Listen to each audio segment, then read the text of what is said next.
महाराजांच्या गाथा बुडवल्या होत्या, जिथं संत ज्ञानेश्वर महाराजांनी समाधी घेतली होती. हे बघा राहतं घर संत तुकाराम महाराजांचं.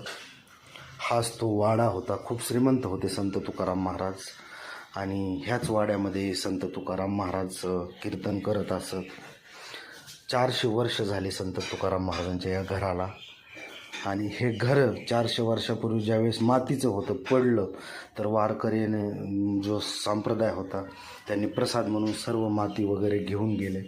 तरीसुद्धा काही अवशेष जे राहिलेत ते संत तुकाराम महाराजांच्या वंशजांनी इथे हे बघायला भेटते तुम्हाला. संत तुकाराम महाराजांचं राहतं घर, राहता वाडा.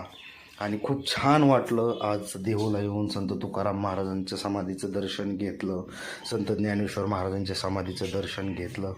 हे पहा संत तुकाराम महाराजांचं राहतं घर. आणि खरंच खूप छान इतिहास लाभलेला आहे आपल्या महाराष्ट्राला.